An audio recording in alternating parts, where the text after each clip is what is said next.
Hello and welcome to Jobs Adda. प्यारे बच्चों, आप तो सभी बच्चे कांस्टेबल, एसआई, एनटी, पटवारी इन सभी एग्जाम्स के लिए आप तैयारी कर रहे हो। मगर आज की वीडियो में हम आपको ये बताएंगे कि कहाँ से शुरू करना है और कहाँ ख़त्म करना है। आप हम सब जॉब अड्डा की टीम तो जानते ही हैं, हम कोई यूट्यूबर्स नहीं हैं, हम ऑफलाइन के टीचर हैं। हम हर एक दिन में कम से कम 500 से 700 बच्चे को हर दिन में यहाँ पढ़ाते हैं। तो ऑफलाइन का कंपटीशन ऑनलाइन के साथ बिल्कुल नहीं हो सकता। एक्सपीरियंस जो ऑफलाइन में मिलता है वो ऑनलाइन में नहीं होता है। अभी मैं आपको अपनी सारी टीम से मिलाऊंगा। आज कुछ टीचर एब्सेंट भी हैं, मगर आज हम कांस्टेबल के यहाँ से सफ़र शुरू करेंगे सब इंस्पेक्टर तक। और एक बार आप यहाँ लग गए 2 स्टार आगे, फिर धीरे धीरे धीरे आगे जाना भी आपको सिखाएंगे। तो इनमें से आगे आप होने वाले हैं। तो मैं आपके सामने आज आपको बुलाता हूं टीम के साथ।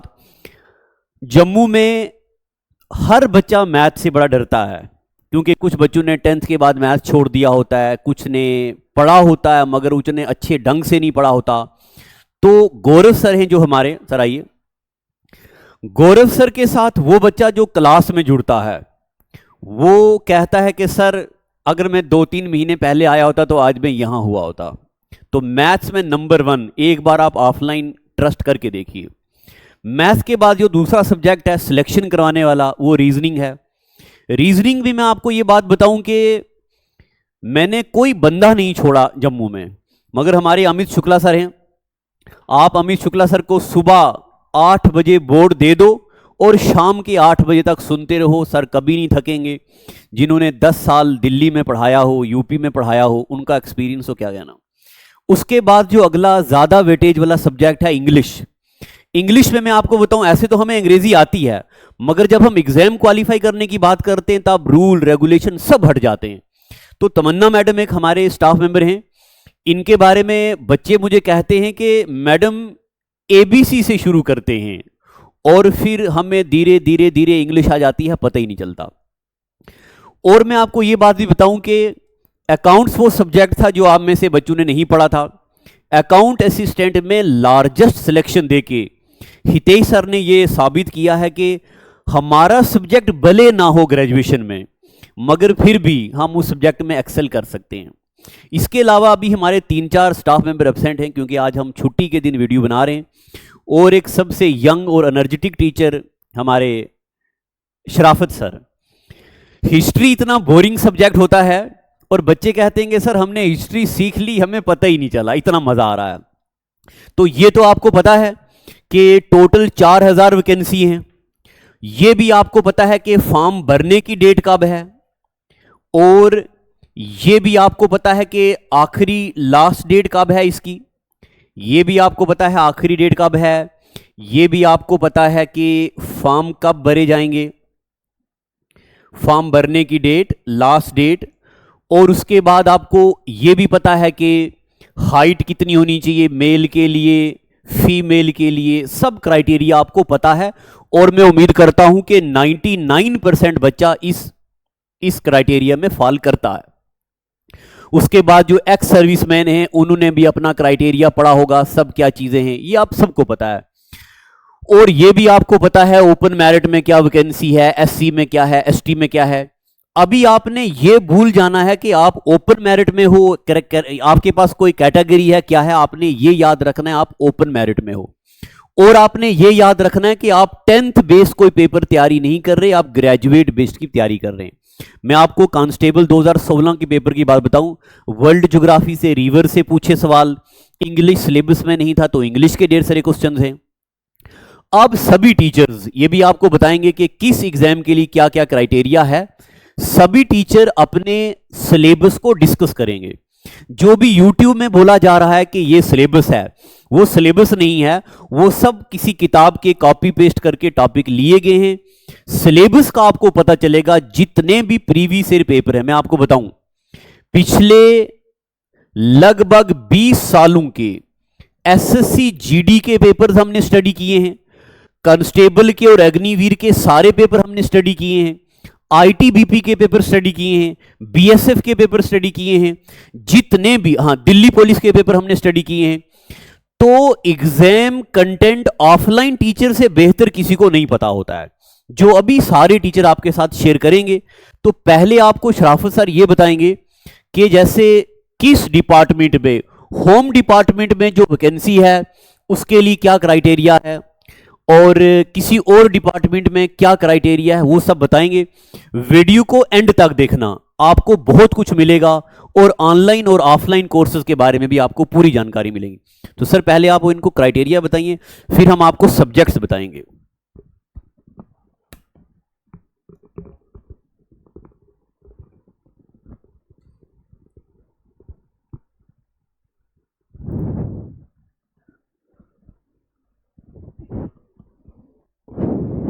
इसको जेब में रख दूं सर?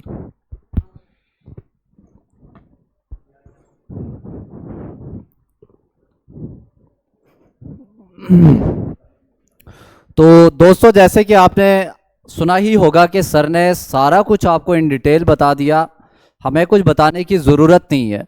तो मैं यहाँ पे आपके साथ पहले डिस्कस करूँगा सिर्फ इस वैकेंसी के बारे में कि कौन से डिपार्टमेंट आपने एडवर्टीज देखा होगा, जो नोटिफिकेशन आया है वो है जेके कांस्टेबल के नाम से। और जेके कांस्टेबल के अंदर आप देखेंगे को अलग अलग डिपार्टमेंट में अलग अलग वैकेंसीज हैं।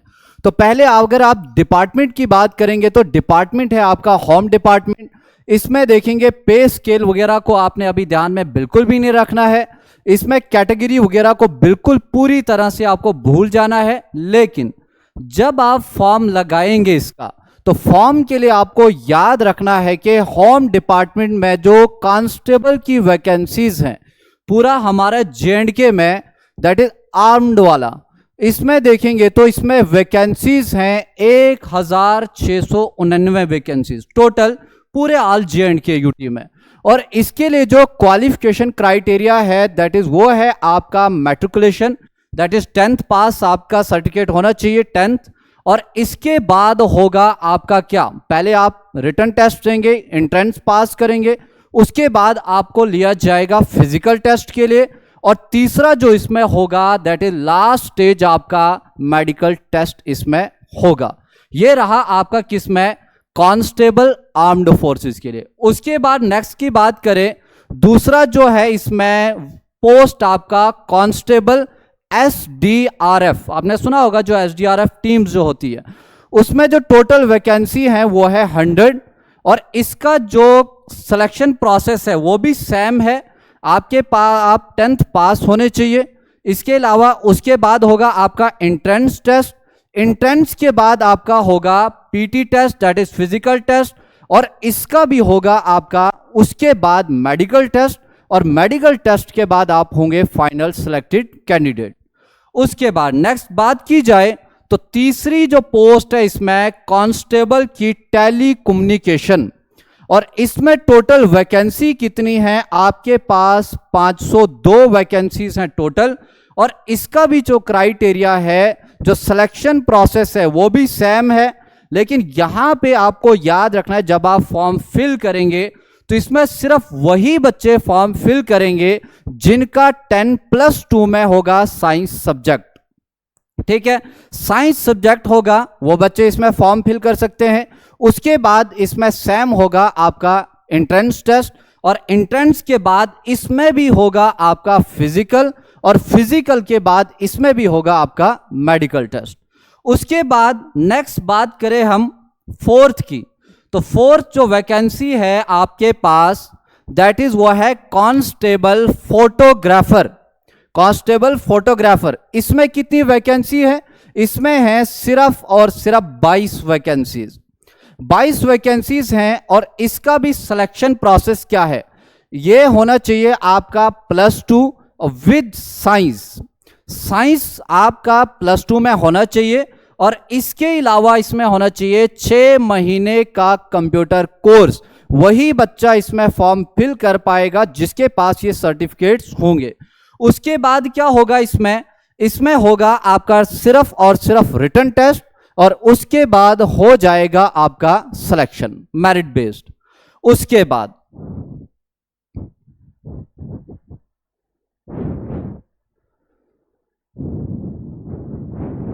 उसके बाद नेक्स्ट जो है फिफ्थ इसमें, दैट इज आपका कांस्टेबल एग्जीक्यूटिव पुलिस, और याद रखिए यह है जम्मू डिवीजन का। जम्मू डिवीजन के लिए कांस्टेबल एग्जीक्यूटिव, ऊपर जो हमने पढ़ा हुआ है पूरी यूटी के लिए आर्म्ड वाला, तो जम्मू के लिए है वैकेंसीज 1249।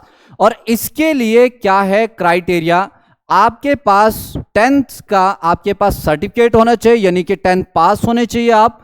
उसके बाद होगा इसमें एंट्रेंस टेस्ट, एंट्रेंस के बाद होगा आपका फिजिकल टेस्ट, फिजिकल के बाद होगा आपका दैट इज मेडिकल टेस्ट। उसके बाद ये है जम्मू के लिए। उसके बाद आखिरी जो है कश्मीर के लिए, दैट इज कांस्टेबल एग्जीक्यूटिव। याद रखिए जम्मू का अलग है, कश्मीर में अलग वैकेंसीज है। जम्मू के लिए, कश्मीर के लिए है सिर्फ और सिर्फ 440 वैकेंसीज फॉर कश्मीर के लिए, और इसका भी सेम क्राइटेरिया है जो जम्मू के लिए है, यानी कि आप 10th पास होने चाहिए। उसके बाद आपका एंट्रेंस टेस्ट होगा, एंट्रेंस के बाद आपका होगा फिजिकल, और फिजिकल के बाद होगा दैट इज आपका मेडिकल टेस्ट। इसके अलावा अगर क्राइटेरिया सिलेक्शन की हम बात करें, जैसे कि ऊपर मैंने बता भी दिया आपको, तो क्राइटेरिया में देखेंगे आप, पहले होगा आपका रिटन टेस्ट, और इसके अलावा यहां पे एक चीज ध्यान में रखिएगा, जिसके पास, जिन भी बच्चों के पास एनसीसी का सर्टिफिकेट होगा उनको बाद में अवार्ड दिया जाएगा बोनस मार्क्स के जरिए। वो डिपेंड करेगा जेकेएसएसबी के ऊपर, वो जैसे ही आपका एंट्रेंस हो जाएगा, फाइनल सिलेक्शन आएगा, तो तब जेकेएसएसबी बताएगा कि एनसीसी का कितना इसमें वेटेज रखा गया है। उसके बाद दूसरा फिजिकल टेस्ट, उसके बाद तीसरा होगा दैट इज आपका मेडिकल टेस्ट। उसके बाद नेक्स्ट हम बात करें तो बाकी जो अब हम यहां पे बात करेंगे, बाकी टीचर हजरात ये बताएंगे अपने अपने सिलेबस के बारे में। तो पहले हम इनवाइट करना चाहेंगे आशिक लॉन सर को, जो किसी भी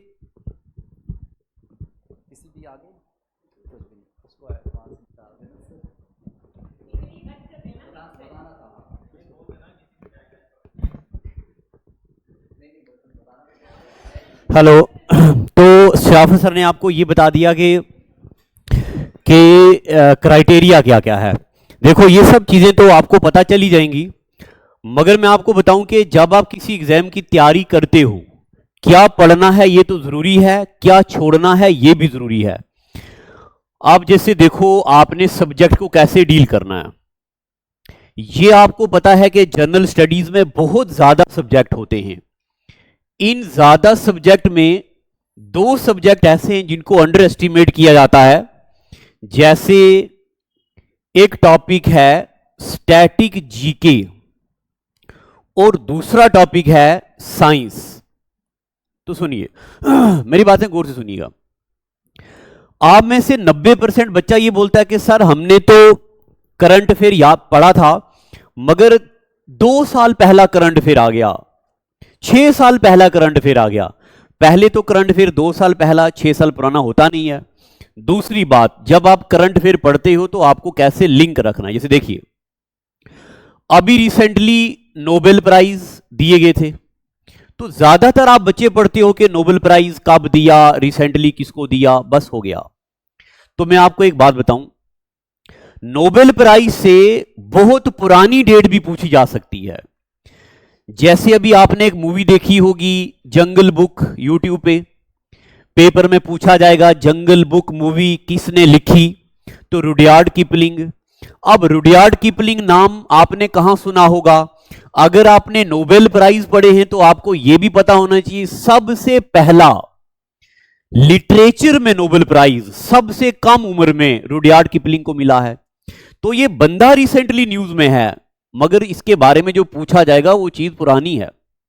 या अभी रिसेंटली मदन मोहन मालवीय जी न्यूज में थे, तो मदन मोहन मालवीय को 1990 में भारत रत्न मिला था मरने के बाद। तो पेपर में आएगा, बताओ जी मरने के बाद भारत रत्न 1990 में किसको मिला? तो क्या ये करंट अफेयर पुराना हो गया है? नहीं, बंदा रिसेंटली न्यूज में था। या अभी नरेंद्र मोदी जी ने फरवरी के महीने में कहा एमएस स्वामीनाथन जी को भारत रत्न मिलेगा मरने के बाद, तो उनको पोस्ट ह्यूमसली मरने के बाद भारत रत्न मिला गया, तो उनका कोई लिंक आ गया पेपर में। तो ये करंट में इसलिए कहा था, उनकी अभी रिसेंटली डेथ हुई है। या अभी मैं आपको बताऊं, तमिलनाडु की रिसेंटली एक गवर्नर की डेथ हुई है, जो इंडिया की पहली सुप्रीम कोर्ट की जज भी रही हैं। अभी रिसेंटली 2024 में उनकी डेथ हुई है। अभी उनको पद्म विभूषण अवार्ड दिया गया है। ऐसे बंदे जिन्होंने पहले कुछ काम किए हैं और रिसेंटली न्यूज में हो, तो बड़े जरूरी होते हैं। ये स्टैटिक जीके में अनलिमिटेड टॉपिक आते हैं। क्या क्या पेपर में आएगा बताओ जी। उस्ताद Bismillah Khan is associated with, बताओ जी आशा भोसले को रिसेंटली अवार्ड मिला है, वो किस फील्ड से हैं? तबला मास्टर, सुरंगी मास्टर, शहनाई मास्टर। पूरे हिंदुस्तान की पर्सनैलिटीज याद रखनी है, इंडिया की नहीं बल्कि दुनिया की पर्सनैलिटीज याद रखनी है। डेटा एंट्री ऑपरेटर 2023 का पेपर हुआ था, उसमें पूछा गया बताओ जी पाकिस्तान बनने का आइडिया किसने दिया। फिर पूछा गया पाकिस्तान नाम किसने सजेस्ट किया। तो पुराने क्वेश्चन बड़े जरूरी हैं। और मैं पूरी गारंटी से कहता हूं, पिछले 30 सालों में कोई भी पेपर ऐसा नहीं हुआ जो मैंने ना देखा हो। एसएससी जेके एसएसबी के पिछले 30 सालों के पेपर मैंने सारे पढ़ दिए हैं। इससे एक्सपीरियंस बनता है। उसके अलावा दूसरा सब्जेक्ट है साइंस। अब देखिए साइंस में, अच्छा इसमें एक बात और भी कर दूं, क्या पता पेपर में किस करेंसी का नाम लिया जाए, ये करेंसी कहां यूज होती है। क्या पता किस कंट्री की कैपिटल पूछी जाए। अभी रिसेंटली इंडोनेशिया की कैपिटल चेंज हुई है और ढेर सारी कंट्रीज की कैपिटल चेंज हुई है। श्रीलंका की पॉलिटिकल कैपिटल अलग से पूछी जाती है और पूछा जाएगा बताओ दिनार कहां चलता है। Libya, Jordan, Bahrain, Iraq, Serbia, Kuwait, Algeria, Tunisia. Rupee कहां चलता है। Maldives, Nepal, Mauritius, Indonesia, Sri Lanka, Seychelles, Pakistan, India, Ceylon. पूरी दुनिया की करेंसीज जैसे मैंने याद रखी ऐसे आप याद करेंगे, पूरी दुनिया का कंटेंट। साइंस में देखो फिजिक्स अलग से है, केमिस्ट्री अलग से है, ये बायोलॉजी अलग से है, एनवायरमेंट एंड इकोलॉजी अलग से है, फिर उसके बाद बॉटनी अलग से है, फिर उसके बाद अलग से ईवीएस के कन्वेंशंस होते हैं। कितना बड़ा डेटा रिकॉर्ड करना है आपने। तो ये एक आम मामूली बात नहीं है। ऐसे ही आपको सैलरी सर्टिफिकेट नहीं आएगा, ऐसे ही पैसा नहीं आएगा आपको अकाउंट में, उसके लिए बड़ी मेहनत करनी है। फिर इसमें अभी आपको तमन्ना मैडम आएंगे, आपको अभी बताएंगे कि इनमें कैसे फोकस करना है। और सबसे डायनेमिक सब्जेक्ट इकोनॉमिक्स और पॉलिटी, क्या पता कब कौन सी अमेंडमेंट हो जाए, आप आर्टिकल याद करते रहो। इस पॉलिटी में हितेश सर आपको बताएंगे और उनका कंटेंट पढ़ना है बस। अभी पहले आपको तमन्ना मैडम बताएंगे कि साइंस में क्या पढ़ना, फिर इंग्लिश के तो ये अलग से डील करेंगे, पहले ये साइंस और ईवीएस को डील करेंगे, तो आपको मैडम बताएंगे।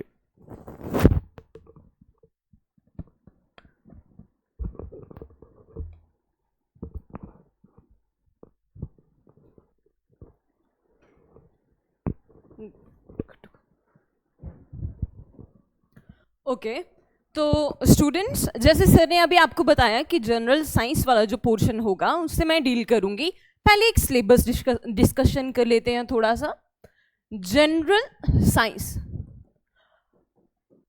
अब देखने में ये सिर्फ 2 वर्ड्स का सब्जेक्ट लग रहा है कि जनरल साइंस क्या होगा 10वीं क्लास के साइंस बच्चों, लेकिन इतना नहीं है।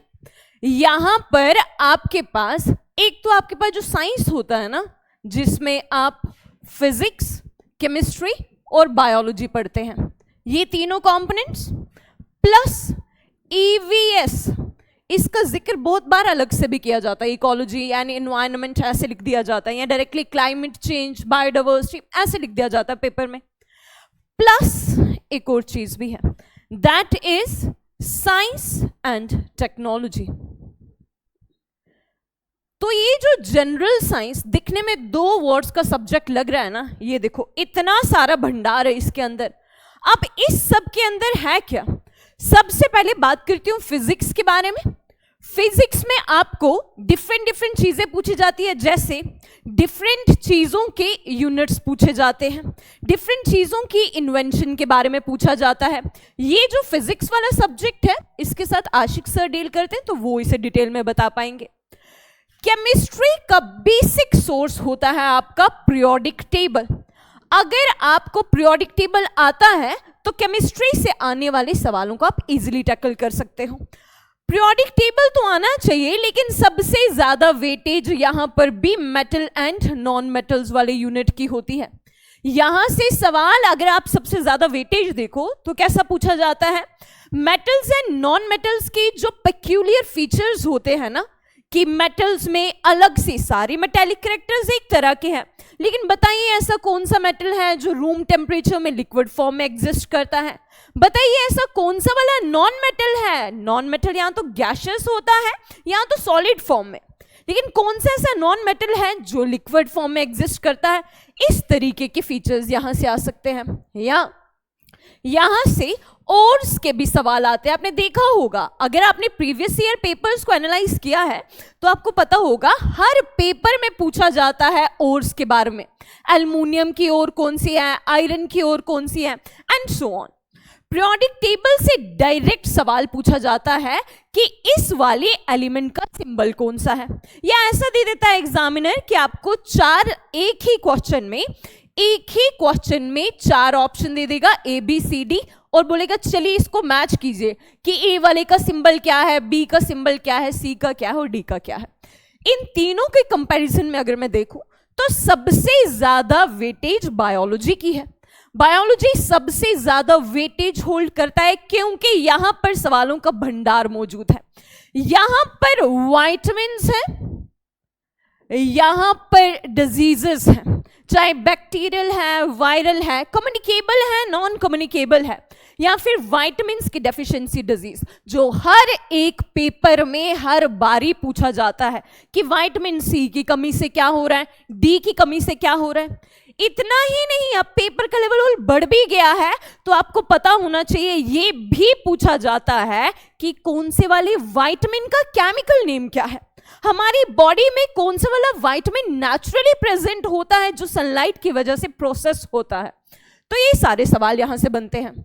अब ह्यूमन का जो सिस्टम होता है, ह्यूमन सिस्टम में जैसे आपको देखने को मिलेगा digestive system, circulatory system, excretory हो गया या रेस्पिरेटरी, डिफरेंट जगहों से बहुत सारे सवाल पूछे जाते हैं। तो वन लाइनर अप्रोच के साथ आपको यहां पर समझाया जाएगा और बिल्कुल पेपर ओरिएंटेड हिसाब से हम आपको पढ़ाएंगे। ओके, बात करते हैं ईवीएस के बारे में। ईवीएस से तो काफी सारे सवाल पूछता है एग्जामिनर, लिखा सिर्फ ईवीएस है लेकिन सवाल बहुत सारे।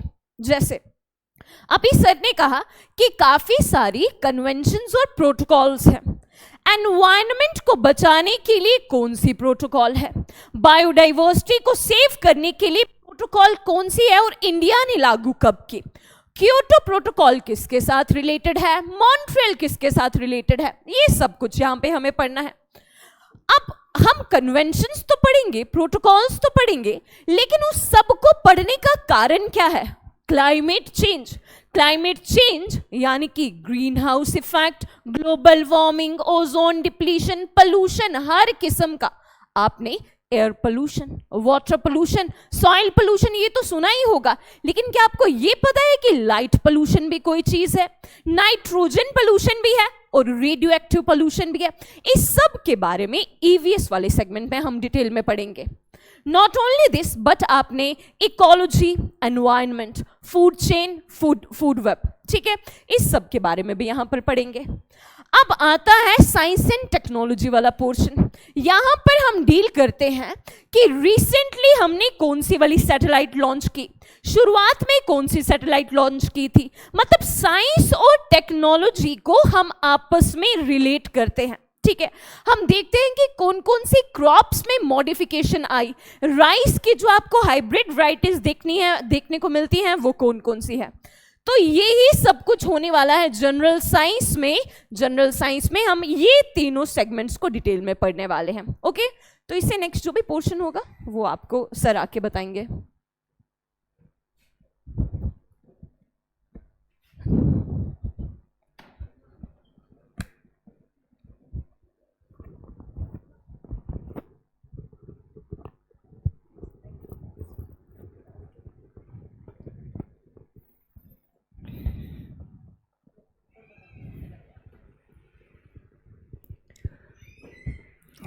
हेलो एवरीवन, आप लोगों ने पहले मेरे से अकाउंटेंसी पढ़ा था, फाइनेंस अकाउंट असिस्टेंट में, पंचायत अकाउंट असिस्टेंट में।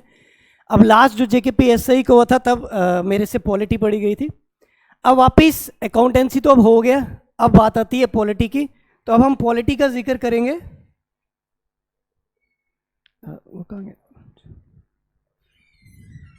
चले, अब जो इसमें जीएस के बीच में एक बड़ा इंपॉर्टेंट टॉपिक है और सब्जेक्ट है हमारा, जिसका नाम है इंडियन पॉलिटी एंड गवर्नेंस, जिसको आप लोग क्या बोलते हो? कॉन्स्टिट्यूशन। ठीक है, कभी कभार अलग से लिखा जाता है इंडियन पॉलिटी, कभी कभार अलग से लिखा जाता है कॉन्स्टिट्यूशन, बट दोनों किसमें? एक ही पार्ट में आएंगे।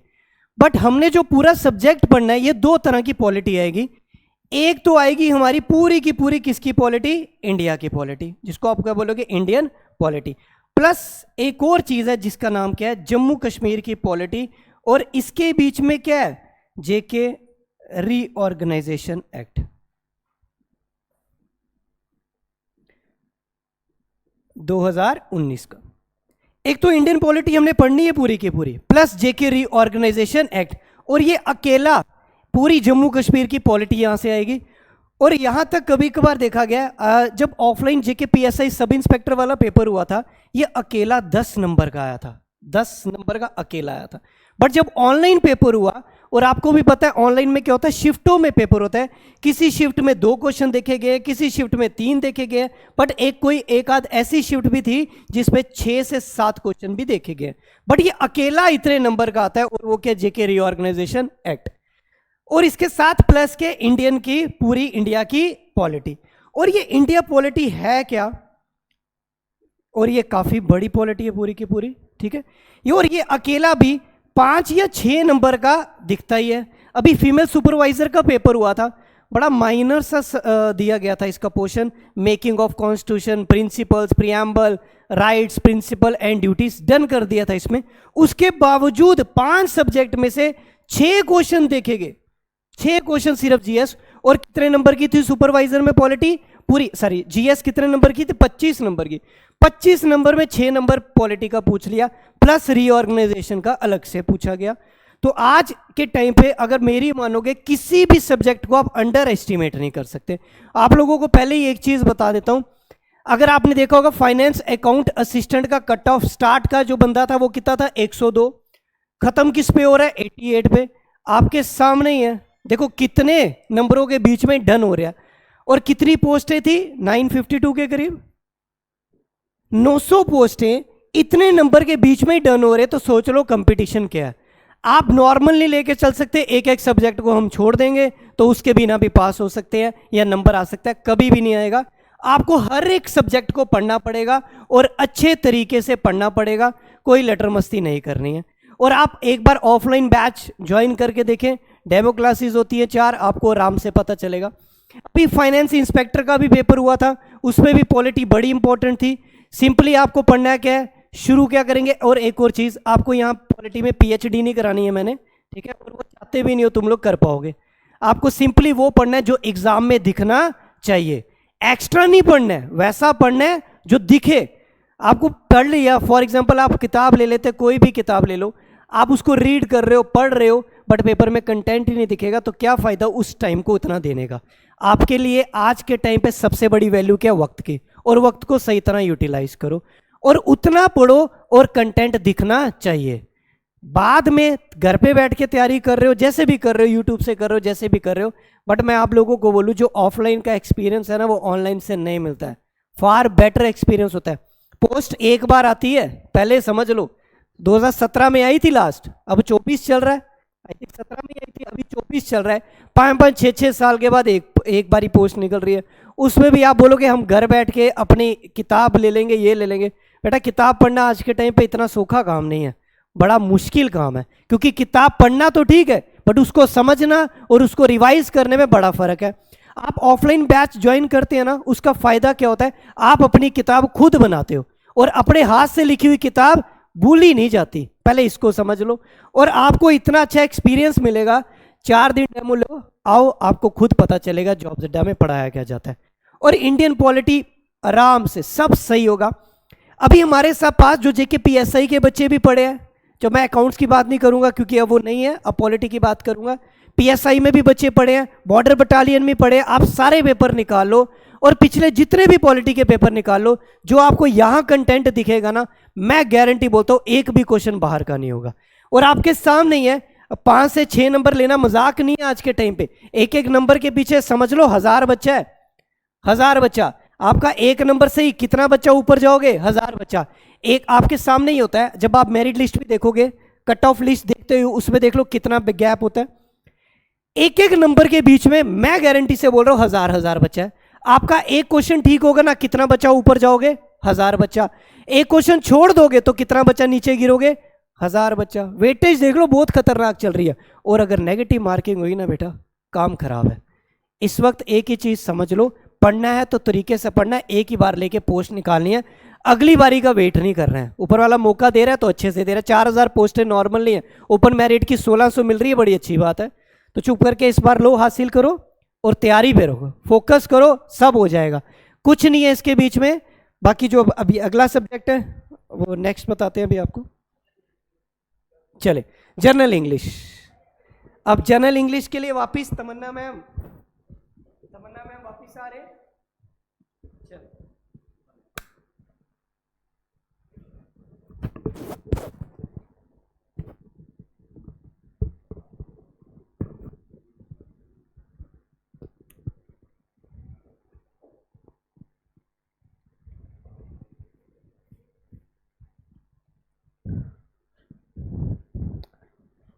ओके तो जनरल इंग्लिश वाला जो पोर्शन है, अब उसका सिलेबस डिस्कस कर लेते हैं। देखो जनरल इंग्लिश में मतलब आपका जितना ग्रामर वाला पोर्शन रहता है ना, वो सारा यहाँ पे टैकल किया जाता है। लेकिन ग्रामर को पढ़ने के लिए भी हमें 3 स्टेप्स को फॉलो करना होता है। नंबर 1, उन वाले टॉपिक्स को हम पढ़ेंगे जिन्हें हम रूल्स से ही समझ सकते हैं। आप इन क्वेश्चंस को सिर्फ प्रैक्टिस कर करके नहीं टैकल कर सकते, आपको इनको रूल्स को समझना पड़ेगा, देन आपको रिवाइज करना पड़ेगा, फिर ही जाके आप सर्टेन टॉपिक्स को कर पाएंगे। ओके, देन हमारे पास आते हैं कुछ नेक्स्ट टॉपिक।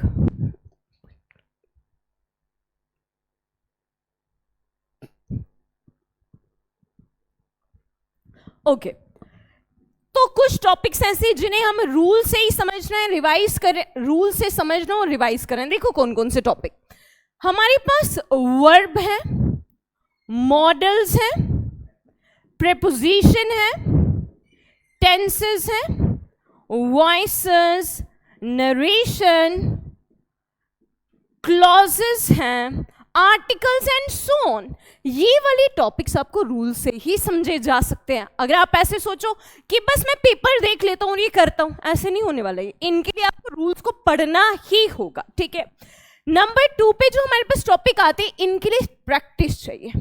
अब यहां पर आपको किसी रूल को नहीं समझना है, आपको प्रैक्टिस होनी चाहिए। जैसे रीडिंग कॉम्प्रिहेंशन, जितनी ज्यादा प्रैक्टिस करोगे उतना अच्छा आएगा, ठीक है। Revise revise revise, see the previous year papers, analyse those papers, ठीक है। रीडिंग कॉम्प्रिहेंशन आ गया, आपके पास रीअरेंजमेंट आ गया, ये प्रैक्टिस से आएगा। इनके लिए कोई रूल्स नहीं बताया जाता, हाँ, लेकिन मैं आपको ट्रिक्स जरूर बताऊंगी क्लासेस में कि इन्हें सॉल्व कैसे करना है, ठीक है। नेक्स्ट हमारे पास आते हैं ऐसे टॉपिक्स जिन्हें हमें लर्न करना पड़ता है।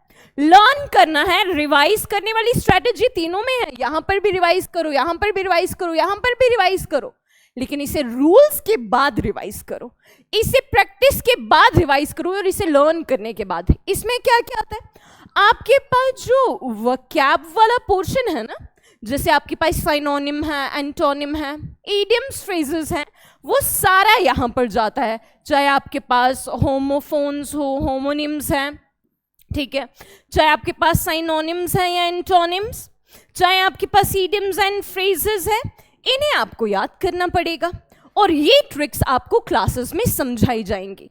अगर आप पेपर देने जा रहे हो और आप इन चीजों को रिवाइज करने वाली चीज जो है, जिन्हें रूल से समझना है, उसे रूल से ही समझना पड़ेगा। आप रूल्स को समझने वाली चीज यहां पर अप्लाई नहीं कर सकते और यहां की चीज को यहां पर अप्लाई नहीं कर सकते। हाँ, कीवर्ड्स और ट्रिक्स इसे आसान जरूर बना देगी, लेकिन इसे इसी तरीके से पढ़ना है। नेक्स्ट जो आपके पास सेगमेंट आता है वो है हिस्ट्री ऑफ इंडिया, जिसके साथ डील करेंगे शराफत सर।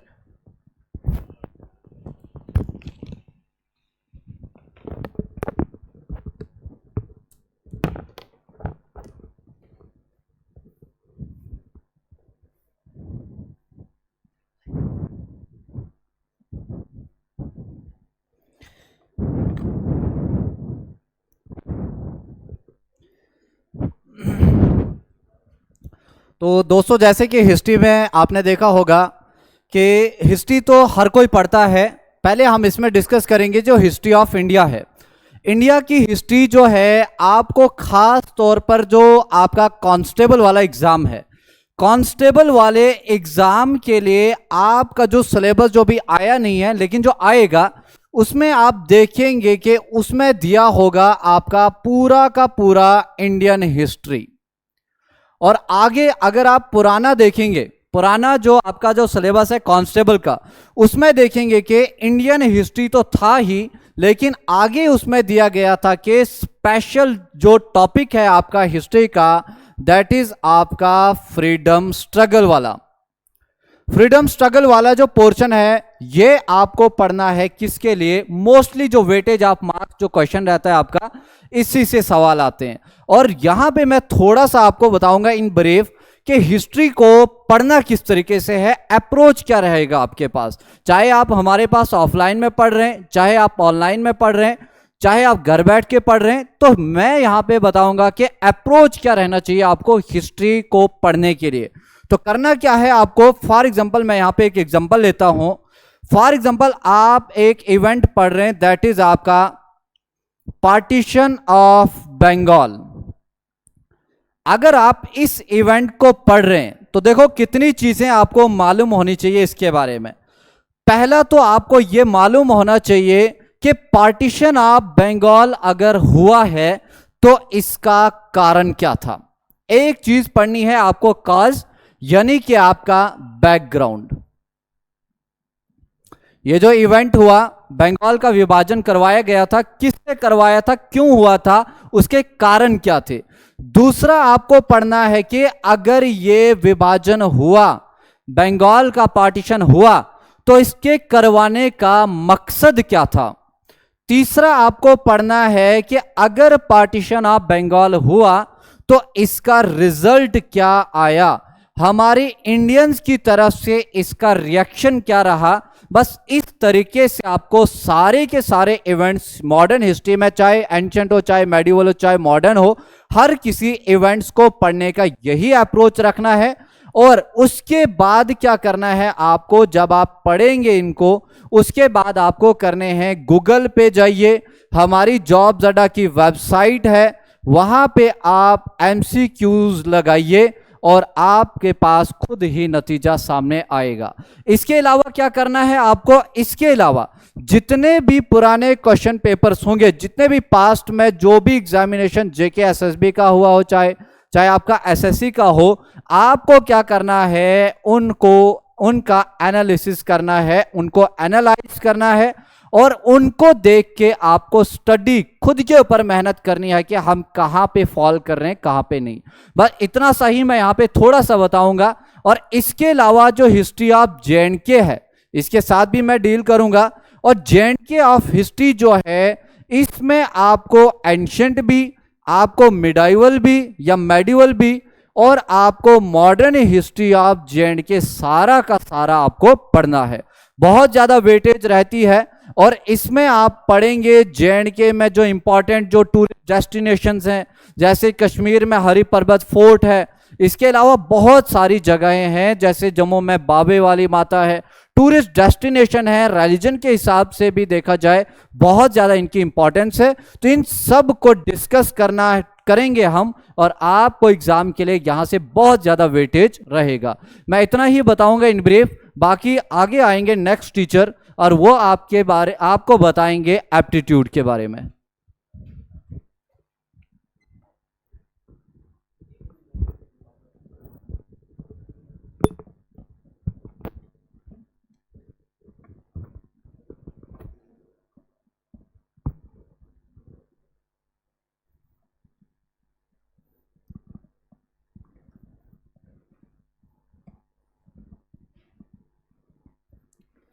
चलिए, तो आ रही बात? हाँ, ठीक है। चलिए जी, सबसे पहले तो हेलो एवरीवन, जो इस वीडियो को देख रहे हैं, इंट्रोडक्शन मैं फिर से दे देता हूँ अपना, और नाम है मेरा गौरव शर्मा। आपका मैथमेटिक्स का टीचर हूँ यार, जॉब्स अड्डा में। ज़्यादा कुछ नहीं बोलूँगा। देखिएगा, अपने पास एक चीज़ 100% श्योर है कि मैथमेटिक्स के सिलेबस में कोई भी चेंज होने वाला नहीं है। रेयर चांस है कहीं सिलेबस में चेंज आएगा, सारा का सारा सिलेबस वही होगा। मैं लिखूंगा नहीं, मैं सीधे सीधे बता रहा हूं। आपके पास परसेंटेज पढ़ना है, प्रॉफिट एंड लॉस आपको पढ़ना है, सिंपल इंटरेस्ट, कंपाउंड इंटरेस्ट आपको पढ़ना है, रेशियो, प्रोपोर्शन, एवरेज आपको पढ़ना है, speed, distance, time, time and work, ये एज इट इज पढ़ना है। आपको ट्रिग्नोमेट्री और मेंसुरेशन भी पढ़नी पड़ेगी। क्लियर? ओके। मैं ज्यादा कुछ यहां पे डिस्कस करने वाला नहीं हूं यार कि हाँ भाई इस वाले में से इतना आएगा, इस वाले में से इतने नंबर आएंगे, इस वाले में से इतने नंबर आएंगे। मैं सिंपल एक ही बात बोलूंगा कि पढ़ना सभी पड़ेगा और सभी में से थोड़ा थोड़ा कंटेंट आकर के पूरा का पूरा मैथमेटिक्स बनेगा। और मैथमेटिक्स इकलौता ऐसा सब्जेक्ट है जो आपको पढ़ना मजबूरी है, क्योंकि बिना मैथमेटिक्स के कोई भी पेपर पास नहीं हो सकता। मैं सिंपल आपको एक चीज बात बताऊंगा, अगर तो आपको बड़े सारे कंसेप्ट्स क्लियर हैं मैथमेटिक्स के, क्लियर, तो आप सोच सकते हैं कि हाँ हम जो है ऑनलाइन कोर्सेज के लिए ज्वाइन करें कहीं ना कहीं और वहां से हम जो है कोचिंग करें और आगे की तरफ बढ़ें। अगर आपको लगता है कि कंसेप्ट क्लियर नहीं है, जस्ट लाइक एक सिंपल सी बात बोलता हूं यार, अपने पास एक्स स्क्वायर प्लस एक्स है और यहां पे 3 डाल देता हूं। लेट्स सपोज अपने पास एक ये सिंपल सा नंबर दिया प्लस वाला, आप कुछ मत करिए, हर एक स्टूडेंट बस इसका आउटपुट निकालिएगा, क्लियर, और अपने तक रखिएगा। एंड में गूगल सर्च मारना, मैं आंसर नहीं दूंगा, गूगल सर्च मारिएगा। अगर आपको लगेगा कि हां आपको इसका आंसर आता था और आपने एकदम सही दिया है, तो आप ऑफलाइन ऑनलाइन कोर्सेज के लिए जा सकते हैं। अगर आपका आंसर सही नहीं है, और 90% स्टूडेंट को नहीं पता होता यार, क्लियर है, प्लस माइनस कैसे करना, माइनस वाली टर्म को अगर मैं प्लस कर दूं 8, आउटपुट क्या आएगा, बड़े सारे स्टूडेंट को यहां पर दिक्कत है। अगर आपको भी यह दिक्कत है, बड़े सारे स्टूडेंट्स को इक्वेशन बनानी नहीं आती, एक सिंपल सी स्टेटमेंट बोल दी जाए ना, 80% ऑफ स्टूडेंट है ना, या फिर 80% of number is added to 80, then result is the number itself. Time लग जाता है, आधा आधा एक घंटा लग जाता है ये जानने में भाई इक्वेशन क्या बनेगी। अगर आपको भी ये प्रॉब्लम है, सिंपल कुछ मत करिएगा, आप इन क्वेश्चंस को सॉल्व करिएगा। छोटे छोटे क्वेश्चंस हैं, क्लियर, पेपर में ये नहीं आते मुझे पता है, लेकिन ये माइनर कंसेप्ट है। अगर आपको ये कंसेप्ट्स क्लियर हैं तो आप ऑनलाइन कोर्सेज के लिए जाइए, अदरवाइज आप सर्च करिए। अगर आपका आंसर गलत आ रहा है तो आपको आना पड़ेगा कहां, ऑफलाइन कोर्सेज में। और कहां आना पड़ेगा, जॉब्स अड्डा में। क्यों? क्योंकि ये सारी चीजें यहां पर पढ़ाई जाती हैं, इक्वेशंस पे होल्ड बनाया जाता है, जिस वजह से आपको क्वेश्चन रटने नहीं पड़ते, आपको क्वेश्चन सॉल्व करने की आदत बन जाती है और आपको खुद को नहीं पता चलता कि कब आप कौन सा क्वेश्चन, डिफिकल्ट से डिफिकल्ट क्वेश्चन आप सॉल्व करने लग पड़े। आपको बस यही करना है। और एक आपका छोटा सा काम खुद करिए, गूगल सर्च मारिए, आंसर सही है वेल एंड गुड, गलत है दोस्त से पूछो, उसका भी गलत आता है तो उसको भी बोलो कहां चलना है, चल जॉब्स अड्डा चलेंगे, क्या करेंगे, कोचिंग करेंगे। ये लास्ट एक सुनहरा मौका है आपके पास जेके एसएसबी की। वैसे भी आपको पता है वैकेंसी आती है, साल साल 1.5 साल पेपर नहीं होता, लेकिन इतनी बात श्योर है 6 मंथ का टाइम है, 6 महीने में पेपर हो जाएगा। टाइम वेस्ट मत करिएगा, किन्हीं भी और चक्करों में मत पड़िएगा। 6 महीने का टाइम है और ऑलरेडी 3 महीनों से नोटिफिकेशन आ जाई है, बट बच्चे पढ़ रहे हैं। हमारे पास ऑलरेडी बैच जो है स्टार्टअप है, हम ऑलरेडी बैच एक खत्म भी कर चुके हैं पढ़ा करके, तो ऑलरेडी आप लेट हो चुके हैं। बिल्कुल टाइम वेस्ट मत करिए। कहां पे आइएगा, ऑफलाइन कोर्सेज में आइए, और ऑफलाइन कोर्स में आ करके, जॉब्स अड्डा में आ करके आप क्या करिए, इसकी प्रिपरेशन करिएगा। और प्रिपरेशन करेंगे तो क्या होगा, 100% आपकी कहीं ना कहीं जॉब जरूर लगेगी। 4000 2 वैकेंसीज कम नहीं होती हैं यार।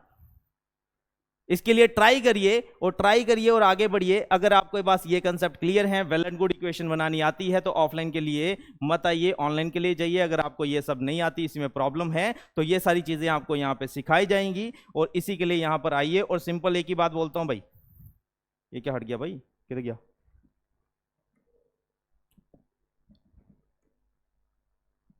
ये सारा ही गया यार।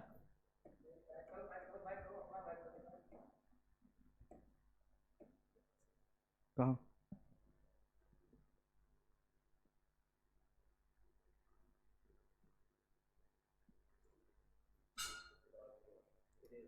लो क्या बात है यार, हैं, ये तो काम हो गया अच्छा वाला। चलो जी, एनी हाउ इधर आ जाओ यार, अभी हम रीजनिंग को हटा देते हैं। हाँ, किसकी बात चल रही है, मैथ्स की। सिंपल एक ही बात, 10th बेसिस वाला भी फॉर्म भरेगा, ग्रेजुएशन बेस वाला भी फॉर्म भरेगा, मास्टर्स वाला भी फॉर्म भरेगा। कभी भी एक मिस्टेक मत करना कि सोचना कि इजी पेपर आएगा। कोई भी अगर ये बात आपको समझा रहा है, एकदम गलत है। पेपर ना ही हार्ड आएगा ना ही इजी आएगा, पेपर आएगा मिडिल लेवल का। उसके लिए कोचिंग करनी पड़ेगी, बिना कोचिंग किए कुछ नहीं होने वाला। ऑफलाइन कोर्सेज के लिए आइए, जॉब्स अड्डा में आपको 1 बाय 1 चीजें सिखाई जाएंगी। और एक चीज का पक्का गारंटी और पक्का प्रॉमिस है, अगर आप आते हैं तो आकर के सबसे पहले स्टूडेंट से बात करिएगा। आपको पता चलेगा कि मैथमेटिक्स में कितने बच्चों ने इंप्रूव किया जो 0 लेवल पे आए थे और आज मैथमेटिक्स में ऐसे क्वेश्चन निकालते हैं आराम से। ऑफलाइन कोर्सेज के लिए आएंगे तो 100% आपकी भी क्या होगा, प्रॉब्लम सॉल्व होंगी। तो फिर मिलते हैं और नेक्स्ट टीचर के लिए फिर चलते हैं। नेक्स्ट आपको पढ़ाई जाएगी क्या, रीजनिंग। सर फिर हट जाएगा ये, या हाँ लीजिए सर।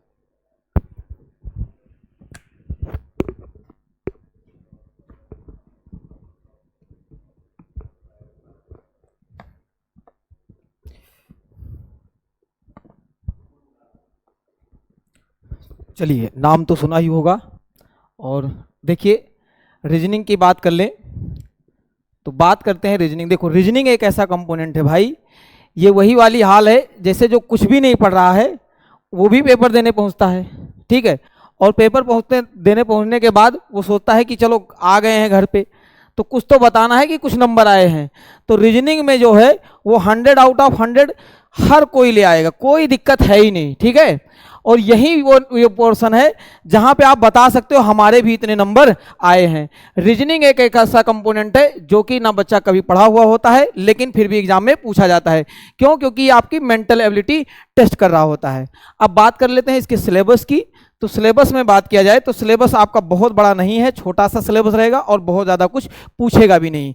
लेकिन फाइनल बात तो एक यही रह गई कि बहुत कुछ आपने हमारे टीचरों से सीखा, सारी चीज़ें देखा प्लानिंग के बारे में।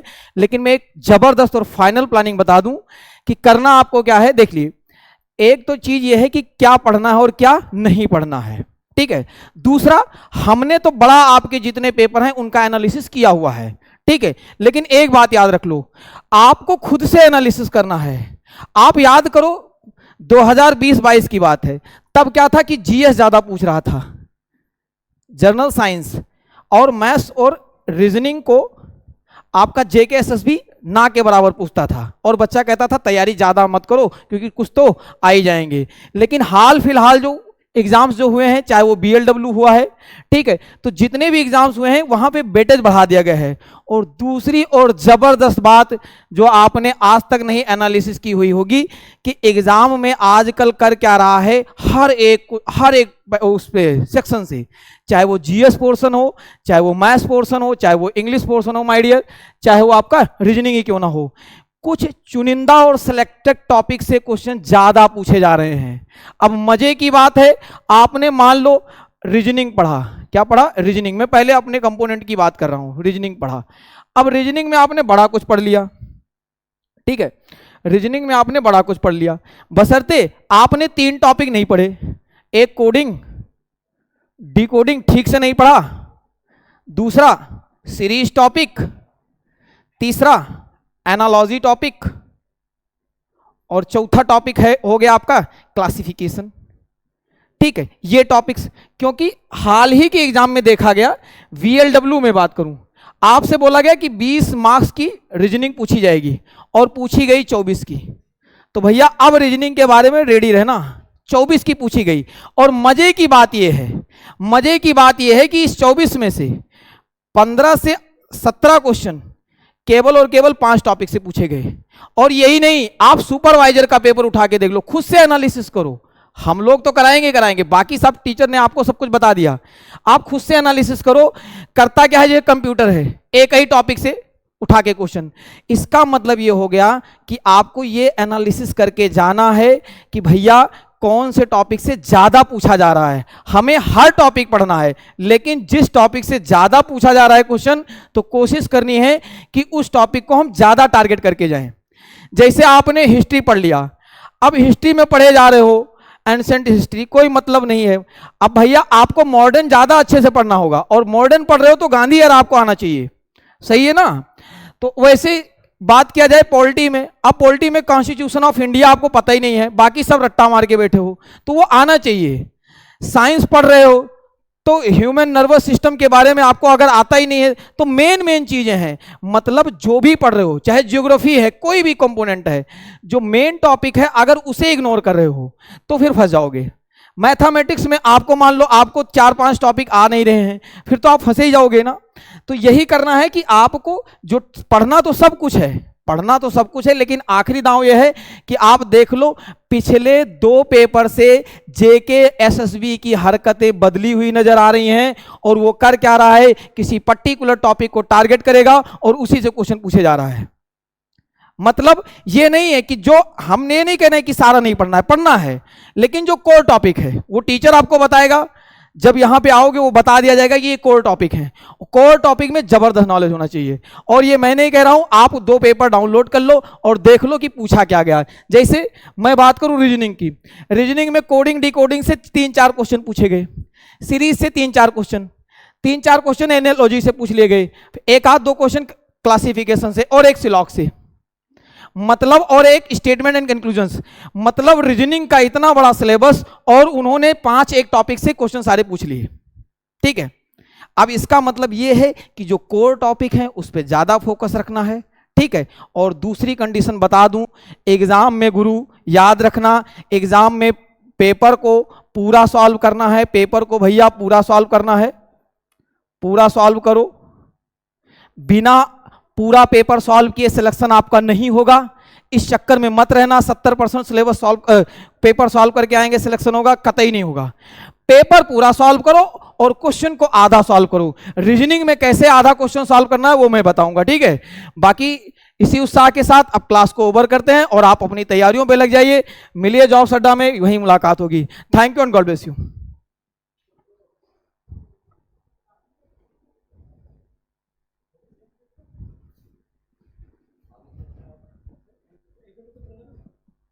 मैडम आप देख लिया जी, आपने सभी, हमने पूरा ज्यादा डिटेल में सिलेबस नहीं कवर किया, वीडियो बहुत लंबी हो जाएगी, तो अब सभी टीचर आपके सामने आ जाएंगे। अभी भी हमारे कम से कम 3 से 4 टीचर एब्सेंट हैं ऑफलाइन में, सबसे बड़ा प्लेटफॉर्म है हमारा। तो अगर आप चाहते हैं कि इस बार कोई ना कोई, हाँ ऊपर, अगर आप चाहते हैं कि इस बार कि आपने एग्जाम क्वालिफाई करना ही करना है, तो ऑफलाइन बैच भी है, ऑनलाइन बैच भी है। अगर आप ऑनलाइन पढ़ना चाहते हैं तो ऐप डाउनलोड करो घर पे बैठ के, और टेस्ट सीरीज के लिए हमारी वेबसाइट है। सभी हर सब्जेक्ट का एक यूनिक टीचर है, हर सब्जेक्ट का, इसको बोलते हैं ब्रांड वैल्यू क्रिएट की जाती है। जो टीचर मैथ का है वो मैथ में उसके लेवल का कोई दूसरा नहीं है, जो इंग्लिश में है तो इंग्लिश में उसके लेवल का कोई दूसरा नहीं है, इकोनॉमिक्स का है तो उसके लेवल का कोई दूसरा नहीं है। तो हमारा नया बैच हर ट्यूसडे को शुरू होता है। ऑनलाइन यूट्यूब पे भी हम सब आपके लिए कोशिश करेंगे पढ़ाने के लिए। यूट्यूब पे हम लोग इसलिए नहीं पढ़ाते हैं कि मैथ वाले सर की मान लो एक दिन में 8 क्लासें हो गई, मेरी एक दिन में 4-5 क्लासें हो गई, फिर उसके बाद थक जाते हैं हम, तो यूट्यूब पे पढ़ाना ज़रा पॉसिबल नहीं है। तो हमारे ऑनलाइन बैचेस भी हैं और ऑफलाइन भी हैं, बट कोशिश करेंगे इस बार कि आपको यूट्यूब पे भी कुछ दें, ताकि जिससे आपकी हौसला अफजाई हो, आपका कॉन्फिडेंस बूस्ट हो। तो बस इतना ही कहना था। Thank you and God bless you. 2 दफा